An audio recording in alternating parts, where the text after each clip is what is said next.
This week on Art on the Air features two artists featured in South Shore Art's Neighbors exhibit. Representational artist Gwendolyn Zabicki, whose work reflects daily life with hidden contradictions, and Tim Lowley, who creates highly emotional and spiritual work surrounding his profoundly disabled daughter, Temma. Our spotlights on Footlight Players' musical production of the Unsinkable Molly Brown, running March 1st through the 17th. Express yourself through art and show the world your heart. Express yourself through art and show the world your heart. You're in the know with Esther and Larry. Art on the air today. Stay in the know with Larry and Esther. Art on the air our way. Express yourself through art and show the world your heart. Express yourself through art and show the world your heart. Welcome. You're listening to Art on the Air on Lakeshore Public Media, 89.1 FM, WVLP 103.1 FM, our weekly program covering the arts and arts events throughout Northwest Indiana and beyond. I'm Larry Breckner of New Perspectives Photography, right alongside here with Esther Golden of The Nest in Michigan City. Aloha, everyone. We're your hosts for Art on the Air. Art on the Air is supported by an Indiana Arts Commission Arts Project Grant, South Shore Arts, and the National Endowment for the Arts. Art on the Air is heard every Sunday at 7 p.m. on Lakeshore Public Media, 89.1 FM, also streaming live at lakeshorepublicmedia.org, and is available on Lakeshore Public Media's website as a podcast. Also heard on Friday at 11 a.m. and Monday at 5 p.m. on WVLP 103.1 FM, streaming live at WVLP.org, and Tuesdays at 4 p.m. on WDSO 88.3 FM. Our spotlight interviews are also heard Wednesdays on Lakeshore Public Media. Information about Art on the Air is available at our website, breck.com/AOTA. That includes a complete show archive, spotlight interviews, plus our show is available on multiple podcast platforms, including NPR One. Please like us on Facebook, Art on the Air, WVLP, for information about upcoming shows and interviews. We'd like to welcome to Art on the Air Spotlight from the Footlight Players. He's going to be representing the Nooks upcoming show opening March 1st through 3rd, 8th through 10th, and 15th through 17th. Kind of a musical you don't often hear about, but has music and lyrics by Meredith Wilson. It's called the Unsinkable Molly Brown. Rick Henderson is vice president there, but he's also playing a role there, and he's going to tell us about that. Rick, welcome to Art on the Air Spotlight. Hi, Larry. Welcome, Rick. Thank you. So first of all, we'll quickly touch on your role as VP, what you do for Footlight, and of course the passing of Bobby Comandera, which my wife worked with many times over the years, but it's got to be a sad experience for the whole Footlight family who's done so much to establish everything there. So you may speak to that and also some of your role as VP before we talk about Unsinkable Molly Brown. Yes, absolutely. Bobby Comandera will be definitely missed, a longtime member of the theater, lifetime member, just a great guy. And he'll be deeply missed. As for me, I am the vice president, basically just assisting with the vice president with day-to-day operations. You know, we are a member of the board. We just take care of the problems that need to be addressed. So that's basically it for me as vice president. But this is my 7th show in Footlight in the past couple of years, and always happy to be on stage at Footlight. It's a wonderful theater, very intimate, very small setting. Just a great place to have a show. When you walk in there, you're close to the stage and you feel like you're part of it. So it's a great place. So the selection of Unsinkable Molly Brown, not one that's often seen, but tell us a little bit about the process of selecting that and maybe a little bit about the show and what role you have in it. Right. Well, the version we're doing is the 1960 version. It's the film version that has Debbie Reynolds in that, and it's the older version. It's more fictionalized than the newer version of the play that's available. This one takes a little bit of liberties. It kind of shows Molly Brown as the rebellious, kind of fun-loving person that she was. So this one takes place, just basically tells about her life and her romance with Johnny Leadville, and that's actually the part that I'm playing, is the part of her husband, Johnny Leadville Brown, actually. So you're doing like 3 weekends on this show. Sure. Tell us about some of the rehearsal process. You've obviously been in rehearsal for a while, but tell us about all that. Well, the rehearsal process is a lot of work, but it's a lot of fun. I've gotten to meet some really wonderful people. Jamie Anderson is playing the part of Molly. She's wonderful to work with. I've gotten to know her quite a bit since we first met at the very first rehearsal. Everybody's getting along quite well. Laura Meyer is a wonderful director. She's directing this production and does a great job on musicals and just is a great talent. We're really happy to have her at the helm here.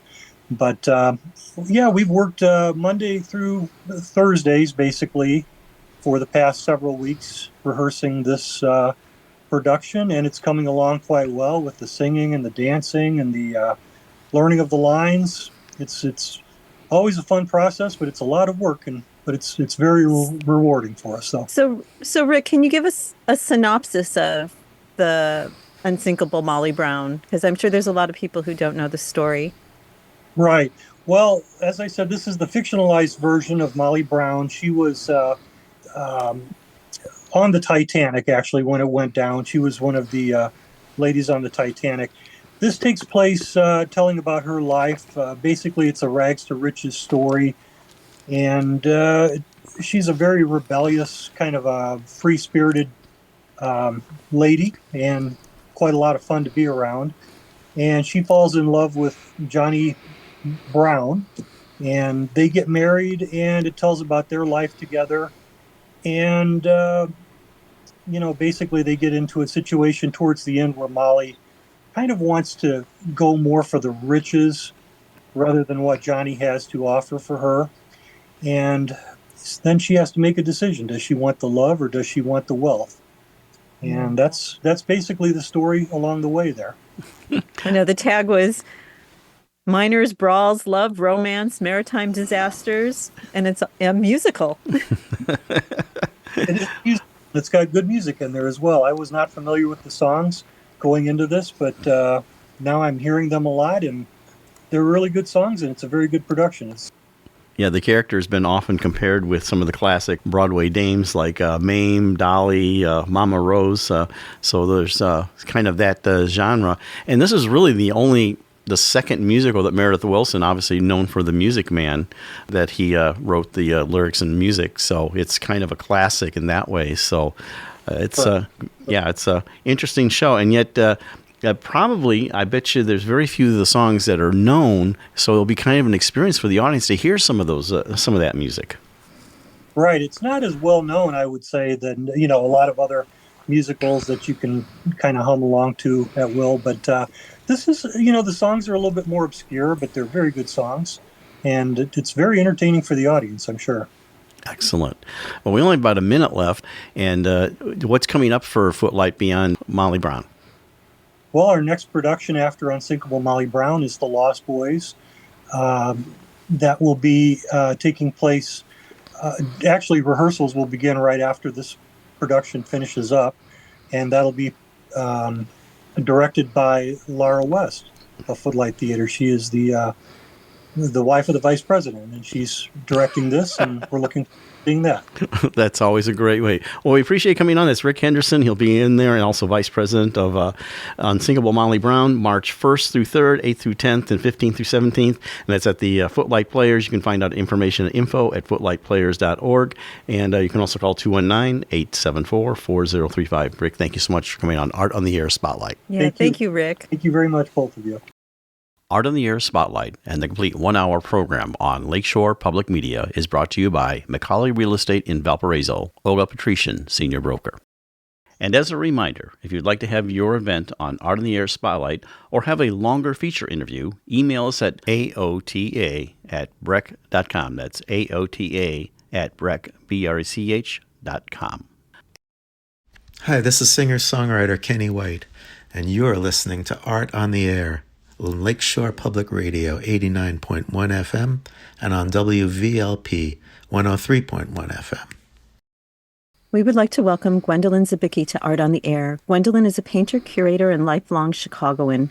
Her painting is very representational, and they contain hidden contradictions. Some focus on the daily, tedious, and nearly invisible systems that women put in place to maintain order and a functioning household.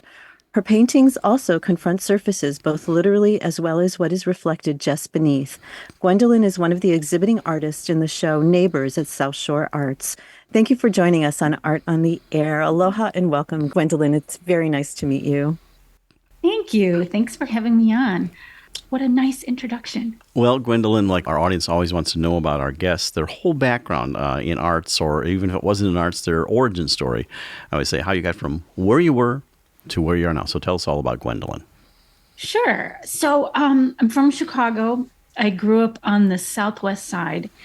And I can tell you about maybe the first piece of art that ever mattered to me. I was about 10 or 12 years old. And I'd been to museums with my parents before, but I never really related to any of that. At that age, it just seemed like museums were full of pictures of naked people fighting. Like at 12, I was like, who is this for? So what mattered to me, what really reached me was an advertisement. It was on the side of a carton of Dole brand pineapple orange banana juice. And my parents used to buy this juice and it would sit on the kitchen table and I would just look at it while I was eating breakfast. And this advertisement, it was a promotional contest. You could win a pair of baseball tickets if you sent in the UPC code. And the advertisement showed this grandfather and grandson at a baseball game. And the grandfather was holding a baseball mitt like up in the air, like he was going to catch a fly ball. And he had this look of ecstasy on his face. He was so excited. And the grandson next to him is maybe about 5 years old. And as a child model actor, he wasn't quite as good at faking emotion. So he looks happy, but like a little bored and not as good as faking it. But not engaged. Yeah. And the disparity between their emotional states is what stood out to me. And I've seen this image every day for weeks and weeks. One day I thought, oh my God, this moment that I am seeing is the last moment just before the grandson says some awful, horrible thing to his grandfather. He is just about to say, like, I'm bored, baseball's dumb. And I thought, like, oh, maybe the grandfather couldn't afford the tickets and he only got them because he won them from this contest. And that all he wanted was to share this special thing that he loved with his ungrateful grandson. And I thought, okay, this could play out in two ways. The best thing would be if they both forget this moment, if like it never happened, that maybe if the how does this go?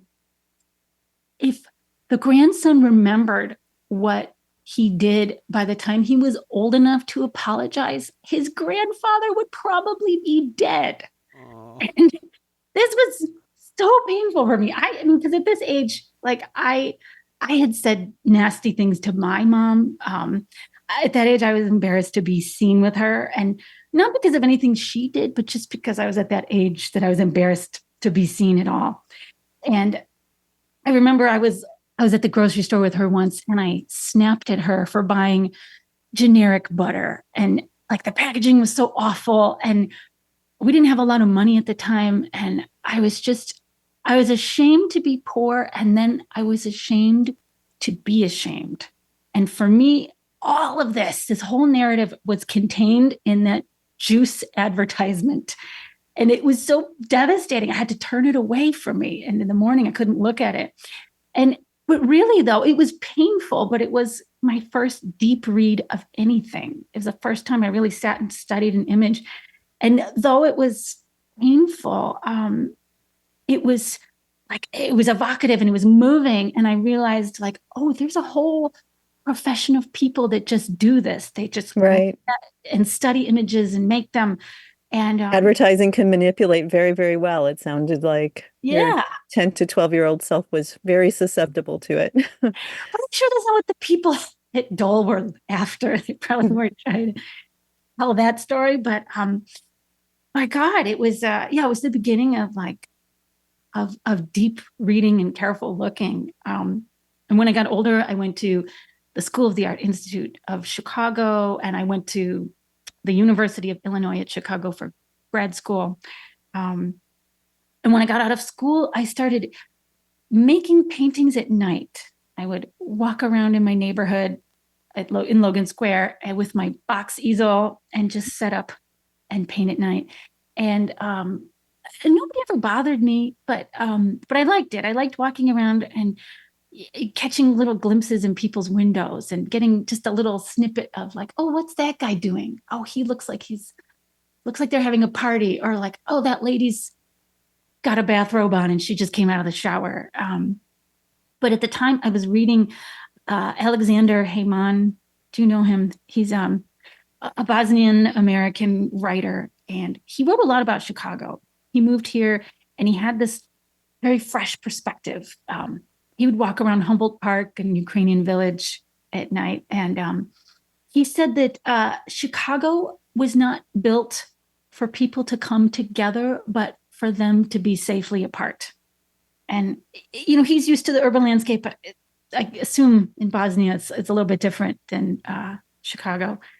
And he wrote that in an attempt to build freedom and privacy and independence into our landscape, our architecture reinforces loneliness and isolation. And we see evidence of life happening around us, but we're shut out from the private lives of other people. And I think Cyril Connolly writes about this too, about like catching little glimpses of people.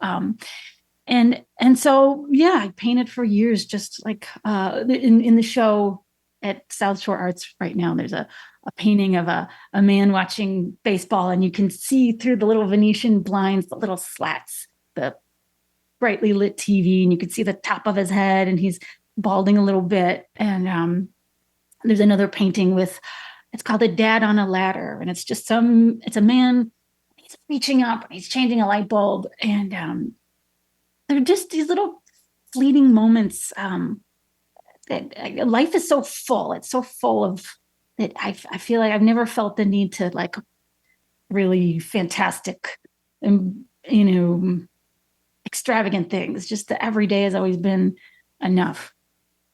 So other than dull marketing during your schoolhood, did you develop a particular art sort of crush that you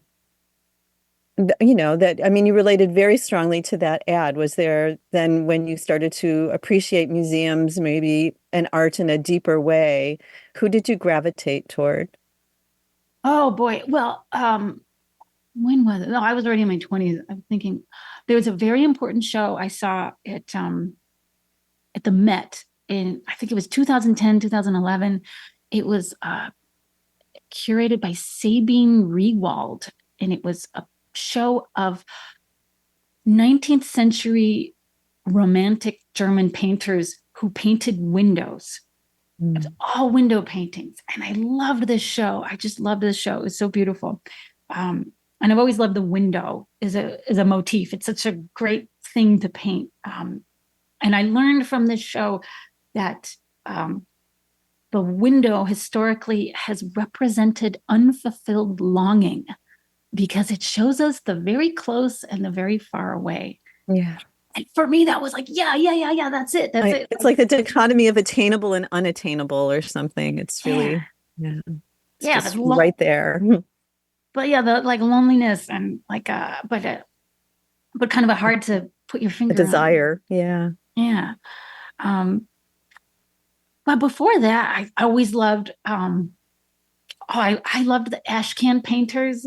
Loved the ashcan painters. And the Art Institute of Chicago has a couple good ones, a couple John Sloan paintings. And boy, when I got to grad school, I got so much flack for that. People were like, oh, the ashcan, like, oh, it was so unfashionable and so uncool to like that kind of painting. But they were painters who worked as newspapermen And before photography, they had to run around and quickly draw and document things happening in the city. And they're gorgeous paintings of like urban landscape but they paint everything. They paint trash cans, they paint laundry lines and kids playing in the street and dirty snow and all this stuff you're not supposed to paint, just like ugly everyday stuff.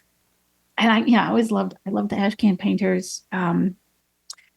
Every painter I know, everybody loved John Singer Sargent, but he did the opposite. He just painted gorgeous, rich people, but just such an incredible painter. But now it's funny, like now that's all I care about. I tell people all the time, like if I was a billionaire tyrant, like my priorities would stay the same. I'd just fly around in my little private jet and collecting art and looking at art and probably visiting friends too. But like my life wouldn't be much different, really. So what is the flow of your series? Because you have very distinct bodies of interest in your work. Yeah. And so okay. Well, the paintings in this show, there's some older work and newer work. There's a few pieces from that I painted during the height of the pandemic. We were stuck inside. I had a small baby. It was winter. It was January. We couldn't go anywhere. We couldn't do anything. And I realized for me, when I wasn't able to, there was no input coming in. I wasn't seeing friends. I wasn't doing things. So there was nothing coming out. There was no input. There was no output. I had nothing to paint. So I started just looking out the window and painting whatever I could see. And I saw, people taking walks, walking their dogs, a man jogging, a woman pushing a stroller in the street. And I just started painting what I could see. So there's a few paintings from that period in this show. There's a painting of my neighbors in their kiddie pool. I could peer out the window and I could see them swimming around. And there's a painting of a neighbor from a flight. I was on a flight to Dusseldorf, and my seat neighbor was this chatty, delightful older woman named Josephine. And she could tell that I liked to talk and I wanted to talk. And we had a couple drinks and we just hit it off. And she was telling me all about New York. She is a professor emeritus at Juilliard. And she was telling me about like a lot of personal stuff and a lot of stuff about aging and don't worry about getting older. It's great. And she told me the, New York is a great place to be old and single because everything you need is walking distance. And she said, come visit me sometime if you're ever in New York. And so a few months later, I did. I visited her and we had dinner and she showed me her apartment, a teeny, teeny, tiny New York apartment with a huge grand piano in it. Took up the whole space. And she played some music for me and she played Chopin and Brahms. And she was telling me more about Brahms, and she was saying he was in love with this woman named Clara Schumann, and Clara was married. And when Clara's husband died, Brahms was hoping like, oh, this is my chance. Maybe we can be together. But they never did for some reason. They had this kind of relationship, but they were never really together. It's a really strange affair. But he wrote this song for her, this beautiful song. And when you listen to the song, you can hear the hopefulness in it. And even if you don't know the background and the complicated romance story, like you can still tell, like it's just a very hopeful song. And I wanted to make a painting of her, of Josephine, my airline friend. And I just wanted to capture who she was. I wanted to make a painting that did that showed her as like confident and wise and beautiful. And her body in this painting makes kind of a triangular shape. It takes up the whole painting. And I think she's sort of towering and she's looking over her shoulder at us and she's got just like a little smile. But I made this painting for her. And then was going to send it to her, and she's like, I want that thing. It's so big. It's not going to fit in the apartment. I'm like, you're supposed to put that. I'm like, okay, well, I'll go keep it. Put it in this show. Yeah, there you go. A couple more personal things I was going to ask you is, first of all, how COVID impacted you in terms of, was it a productive period? Did you withdraw? Some artists have responded differently. And the second part of that is you talked about having a baby and a family. Has that changed your perspective on your art? Oh, definitely. COVID slowed everybody down. I think at first, for me, I had a 1-year-old when COVID started. And at first it was great because I wasn't going out. I wasn't going to openings. I wasn't going to parties, but nobody else was either. So it was like, oh, good. I'm not missing anything. But then as it progressed, it got worse. It got harder. So I was managing these two challenges at once. And I think I am probably more efficient with my time.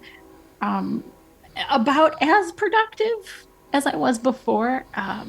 My husband and I look back at our lives before a child and how much free time we had. We would sleep in and have brunch and spend some time just looking at our computers and like, oh, what movie do you want to watch tonight? And like, you could spend hours just cooking and eating and like, oh, we didn't know how good we had it. We really, everyone out there who doesn't have children, please savor it. Enjoy sleeping in, enjoy brunch. It is a life-changing thing. And even grandkids are life-changing, but not in the same way. You can still send them home to mom and dad. So any projects you're looking forward to do? You've explored, like, you have an interesting body of work, but like, oh, I've never tried whatever that is. So what is that? Oh, well, that's a good question. Currently, I am working on a series of paintings of things covered by things. Sounds very vague. It's a strange starting point, but I have a solo show coming up in November 2024 at Goldfinch Gallery in Chicago, and this is in preparation for that show. And this, for some reason, this is doing it for me right now. I love obfuscation. I love the mystery of it. Sometimes all you can see is just a hint of a shadow that kind of tells you what it is. And that's where I am right now. We'll see how it goes. Check back in November. So after the current exhibit you have at South Shore Arts, do you have any upcoming exhibits or events? And do you teach classes? That's a kind of a two-part question, but Used to teach. I taught for years. I love teaching. I used to teach at the Hyde Park Art Center in Chicago, and adults are my favorite. Adults are the best because most adults have several paintings inside them they've been waiting to make, and adults are spending their own money and they want to be there. And they're the best, my favorite students. I'm not currently teaching. I wish I was. But I do have a current show at the Cleve Carney Museum of Art that runs until March 10th. It's in Glen Ellen, Illinois. It's a bit of a drive, but it's a beautiful show. It's a 3-person show. What work is featured in that of yours? Oh, there are some snow paintings from the pandemic. There is a painting of my husband holding some noodles over his mouth and kind of lowering them in, testing them to see if they're done. And more urban landscape pictures of, there's a woman, a gray lady who I saw over a decade ago, and I've been trying to paint her ever since. And she was wearing all gray and she blends in with this gray column. And you'll see, if you go, you'll see my latest attempt to paint this woman. And then you have something at the Goldfinch Gallery in November?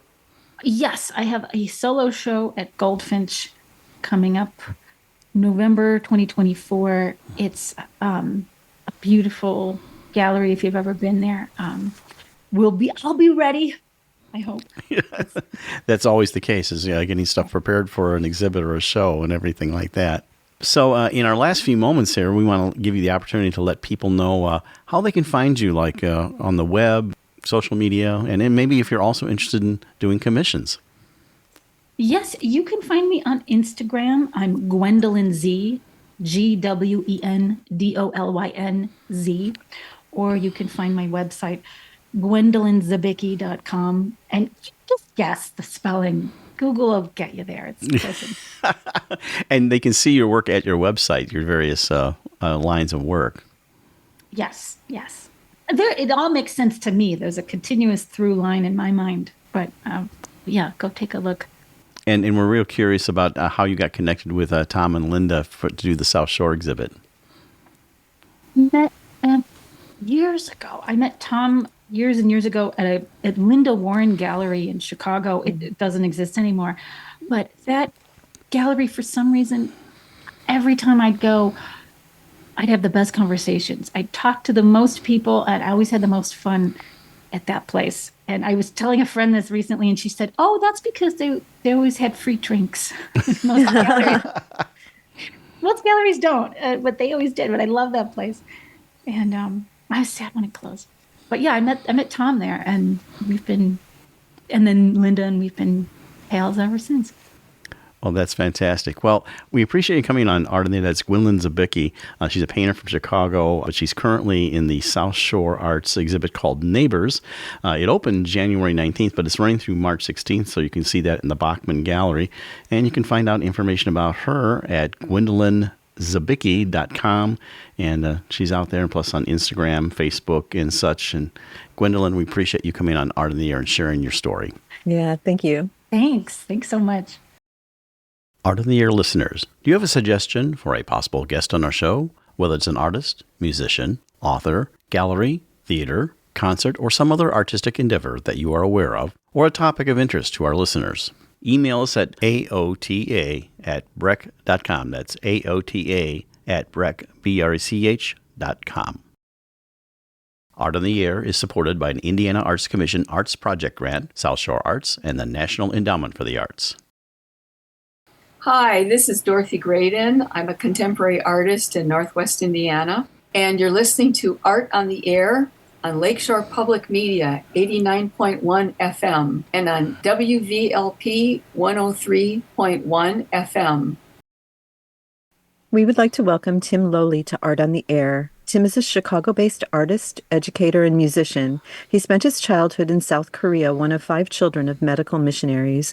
The primary focus of his work is his daughter Temma, creating highly emotional, spiritual, and lyrical work around his profoundly differently abled daughter. Frequent mediums he uses are egg tempera and acrylic to create his realistic work. Tim is one of the exhibiting artists in the group show Neighbors at South Shore Arts. Thank you for joining us on Art on the Air. Aloha and welcome, Tim. I have to say, I was very quite moved exploring your physical work as well as your thoughts on that work and your, daily life. So thank you for this conversation. Well, thank you. I'm honored. Well, Tim, our audience always wants to know about our guests and kind of like their origin story. So I always like to say how you got from where you were to where you are now. So tell us all about Tim. Okay. I was a family of 5 children. I was one of 5 children. And in 1961, my parents were living in North Carolina. 1961, they went to South Korea, where my father served through the Presbyterian Mission as a hospital administrator. And my mother taught piano and organ and puppetry at a women's Bible college. So for me, that's pretty critical in terms of understanding where I'm coming from, because I grew up in a country that when we first moved to South Korea, it was not long after the Korean War. The country was impoverished and it was a devastated country. And so as a young child, I grew up with an experience, not personal experience, but an observational experience of poverty and devastation that I'm actually really grateful I had, because it's not something one generally experiences in middle class America. There's plenty of devastation there as well, of course. But so that experience, in terms of what I just described, was important. I think there was also this curious phenomena of growing up in a country where you're not part of that country. You're not a citizen of that country.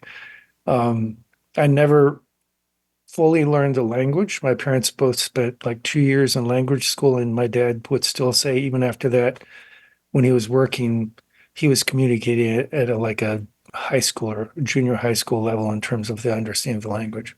So there was always, for me, always a sense of I'm a foreigner in another place.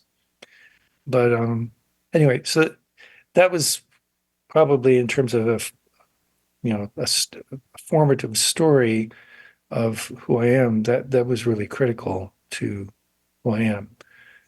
How I came to pursuing art, I'm not exactly sure. I know I liked making art as a young person. And the story that always sticks in my head is I had already been making art, but when we were, I think my junior year in high school, which I think was in 75, we were in Decatur, Georgia. And I remember going to a high school art show, and somebody had made this drawing of a pretty girl. It was a really good drawing. I was like, I want to do that. So there was some sort of ulterior motivation for making art. And but I think of that as at the moment where I realized, yeah, this is what I want to do.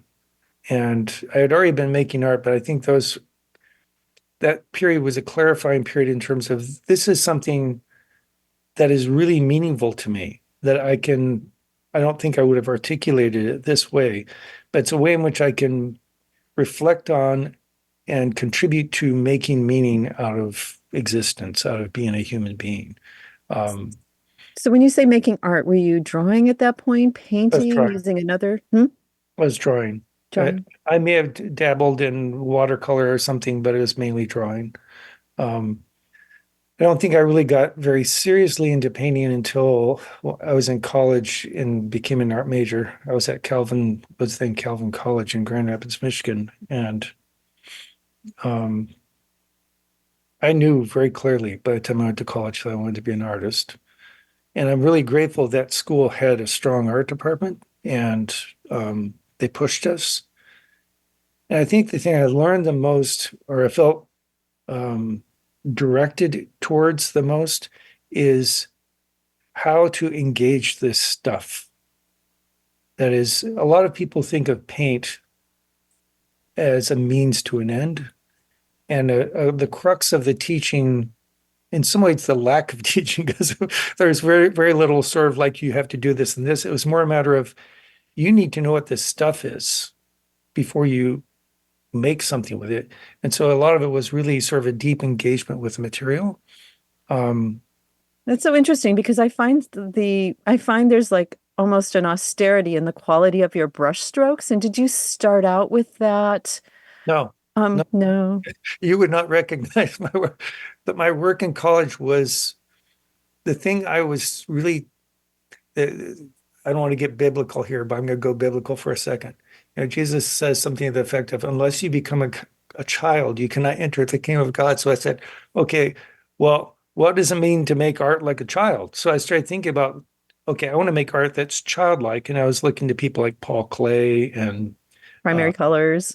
All, and artists who had this very sort of childlike approach to making art. So in college, that was really kind of a dictum for me in terms of, I want to make art that has that kind of innocence about it and wonder about it. And that continues to this day. I'm really interested in making art that has that sense of, what is this thing? Who is this person, right? It wasn't until a really key event for me was, I think my wife and I got married in 81. And I believe it was 2 years after we got married, we went to South Korea and taught English. I'd grown up in Korea as the child of missionaries, but we went back to Korea for a year and taught English for a year. At the end of that year, we traveled to Europe for 6 weeks. And we were basically seeing a museum a day for 6 weeks. And I remember going into a place like the Uffizi in Florence and, excuse my French, but thinking, what the hell are we doing? When I saw this stuff, like, the Primavera or whatever painting, it's like, what are we doing? And when I say we, contemporary artists, what are we doing? This stuff is unbelievably powerful. And we are somehow dabbling around in something without realizing, actually, you can do that. You can do something that has that degree of sincerity, And luminosity. luminosity. I mean, when you see those paintings in person, it's like, this is unbelievable. Yeah. A human being made this. What are we doing? So that was, to me, an utterly convicting experience. And when we returned from that trip to the United States, I taught myself how to work with egg tempera and sort of slowly developed a practice that was moving more towards what I'd call representational painting as opposed to realist painting. I think of it less in terms of about being a realism as much as giving representation to a subject. Right. And there's more to that story. I'll talk more about that, but I didn't You actually combine both of those in your paint in a single painting. You both have a very it's both of those. It's like a dichotomy of both of them. I'll look at them and it's like so clear in one area, but then it shifts into something softer within the same painting. Yeah. I am interested in multiple kinds of art making. Yeah, I decided to work with egg tempera almost on a lark. But there's something about egg tempera is a technique that requires a very sort of methodical and, for me, contemplative quality about it. And if you don't know what you're doing, you're going to wreck the painting because it remains fairly fragile. And so there's a kind of, I don't know the right term. It's not being aloof, but sort of a delicacy that that being delicate, I guess would be the better way to put it. So if you've gotten to let's say you're and maybe there's 20 layers that you put on of these thin layers. Is when you're talking about that, are you meaning like the 21st layer has gone too far then? No, Is no, that what you're? no, it's more a matter of, well, I'm not really sure what my point was, but it it's a different kind of it's how can I put this? For a lot of people, painting is you take the paint, mixing a brush, bam, you're doing the painting, right? With this kind of painting, you have to be more strategic because you're going to build up layers and layers and layers, and you have to handle it in a certain way. Otherwise, you'll wreck the entire thing. It's very easy to wreck a tempera painting. And when I'm saying tempera, I want to make sure you understand. I'm talking about egg tempera. I'm not talking about the children's tempera. Poster paints, right? Again, it was an encounter with work by people like Fra Angelico. When I was looking at the paint surface, I was like, this is so beautiful. In and of itself, aside from its representational aspects, it has this kind of, I don't know the best words to use to describe it. Well, the quality is also because there's minerals and you're making your own pigments. It's not like they went to went to the art supply store and picked up a tube of paint, and so there's. But the truth is the same pigments have been used throughout the ages. But the thing about egg tempera is, for one thing, you have to make it yourself because it spoils so quickly. So you can't really put it in a tube. So like every other day, I was making my paint, literally taking the pigment, adding egg yolk to it, mixing it, all of which takes time. But also you learn about the fact that alizarin crimson doesn't like water. It doesn't come out of anything. Well, you learn about each of these pigments actually have unique characteristics, which may have nothing to do with what they look like. But it tells you that a painting is made out of something, it's made out of a group that's as eclectic as any human group you could possibly meet, right? And so there's something to me interesting about a painting. Paint is not simply color. Paint is actually pigment. It's made from something. It's derived from, it's either chemical or mineral or whatever, but it in and of itself has a kind of identity in addition to its color. And I think sort of the experience of that was helpful for me in terms of thinking about corporality, bodiness, right?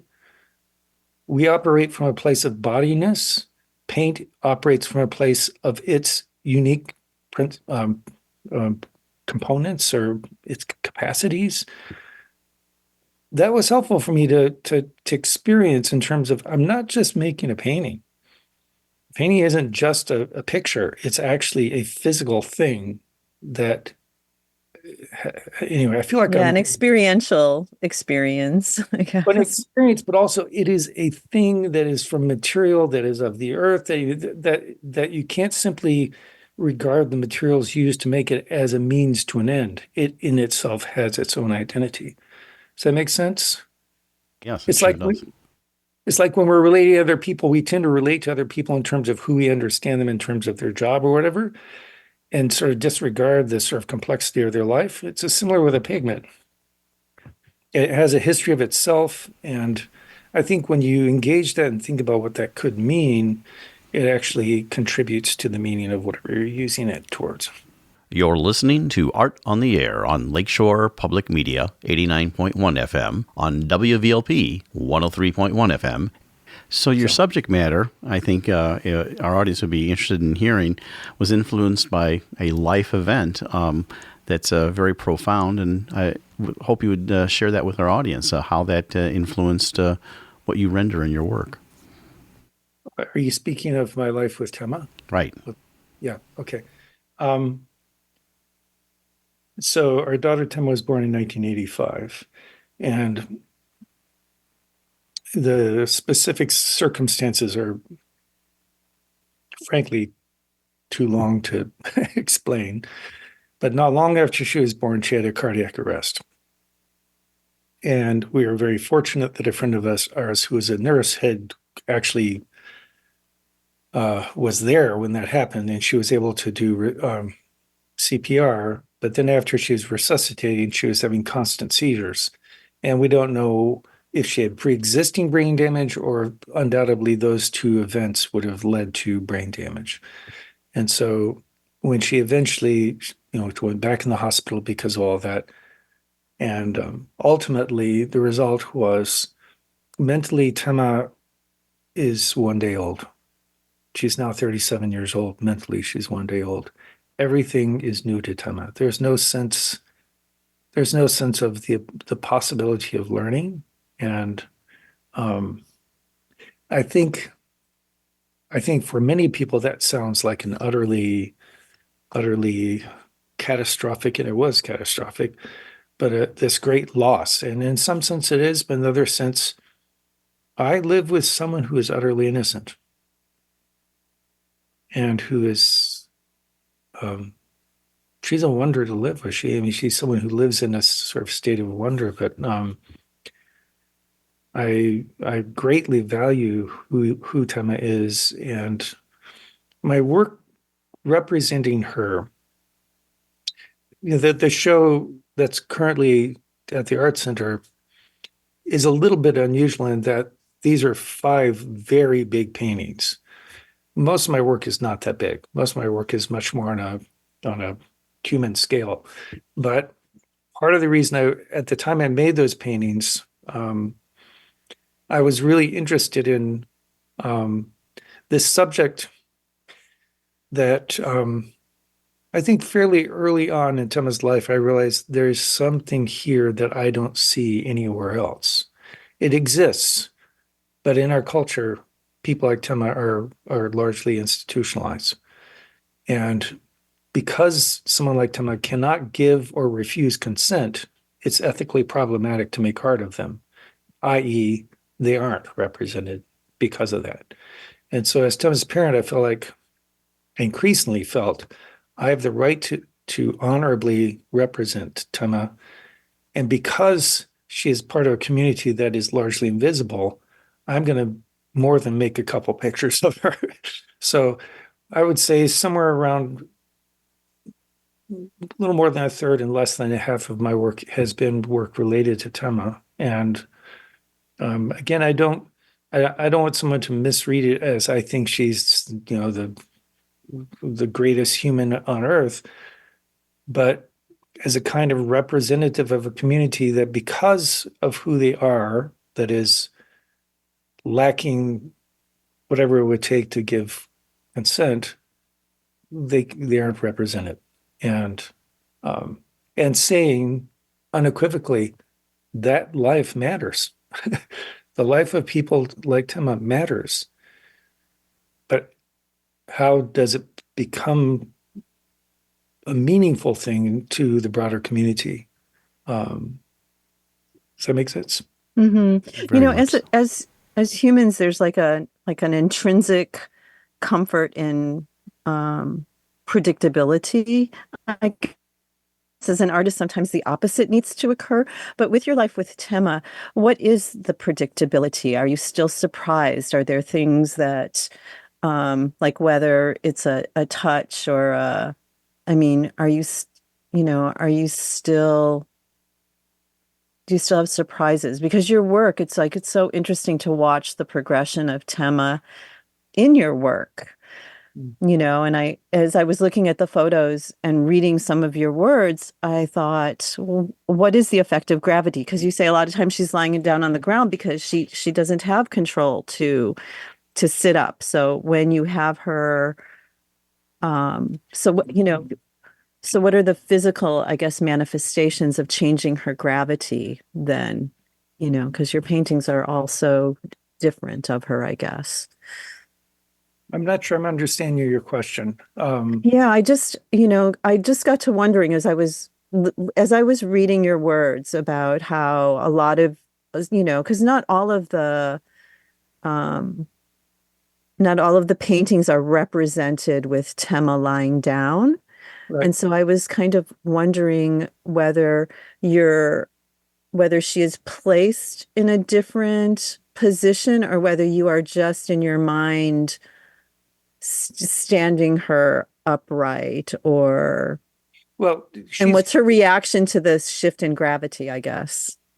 What's my response or her response? Her response. Her response, she's pretty content with whatever position she's in. We will change her positions to for a variety of reasons. I would say metaphorically, what I am trying to do with my art is present her as, in a sense, standing, as present to the viewer. Often I represent her lying down, but that's simply because she lies down a lot. She can't stand on her own, and frankly, she couldn't really sit on her own unless she's somehow positioned. Right. Yeah, Temma of the Earth is such a glorious painting. Temma on Earth is one of the more